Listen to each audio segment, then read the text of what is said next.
Let's take a look at the most well-known exercise in gym goers. It's so common it's been given its own name of the day of the week for lifters alike. And if you don't know what I'm talking about, Mondays are International Chest Day, where all the bros and brohemes will be training chest. Now, no chest workout is complete without the bench press. The bench press is a staple to almost all training routines because it does level out the playing field for many lifters. The overhead press requires a significant amount of mobility and control, where the bench press eliminates a large portion of that by simply having you lie down on your back. Now, the bench press is one movement where a lot of fellow athletes and powerlifters don't necessarily agree on proper execution. But understand that many people who teach this movement are competing or focusing in a large part to the number on the bar rather than the movement underneath it. With that being said, there are ways mechanically to change the lift to allow for increased weight on the bar. But today, we're going to be talking about executing the lift with proper technique to allow you to lifting for many years to come. Now, side note, as a former competitor, I recommend every athlete who participates in the bench press to get really good at technique as it's laid out for you. There are times that you can go outside of these parameters when looking at breaking plateaus or for competition reasons, but you should note that after breaking these plateaus, it is advised to resume proper technique to not overly stress the anterior shoulders, as it does inherently do so already with this lift. With that being said, let's dive right into it. Now, the bench press should target the pectoralis major. When lying flat on your back, it uses both the sternal and clavicular heads.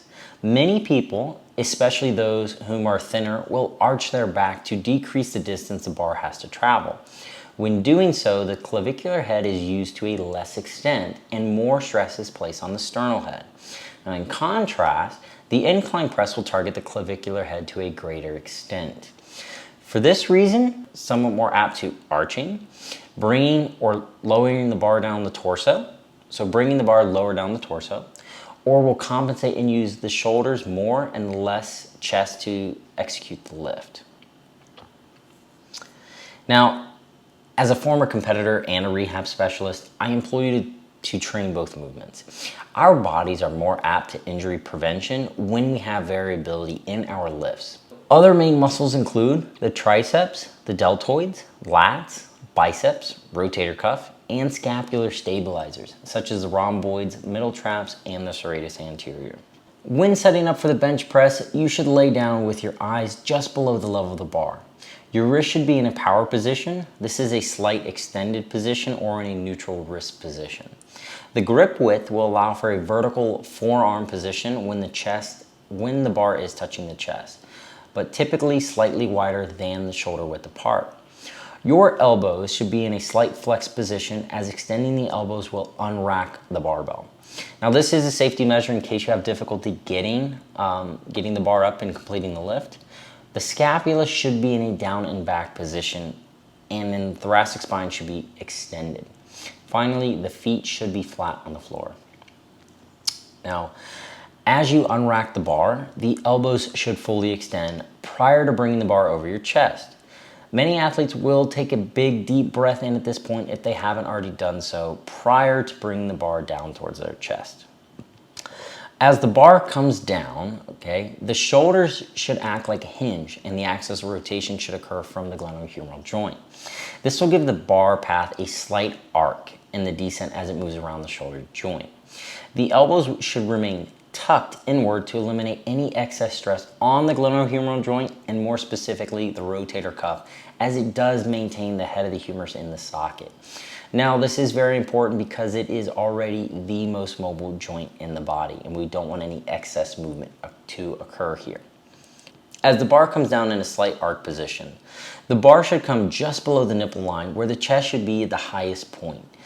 The elbow should be in a tucked and the forearm should be in a vertical position. Now, although grip width cannot be changed at this point, it is best analyzed in the bottom position.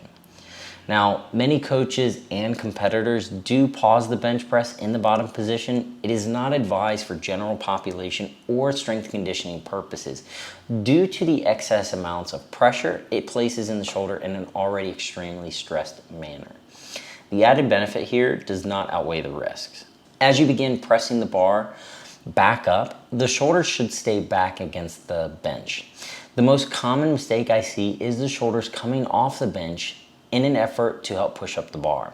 This increases the stress on the shoulders, therefore it's advised to maintain the shoulders down and back at all times. Now, as the weight increases on the bar, you can use leg drive to increase the movement.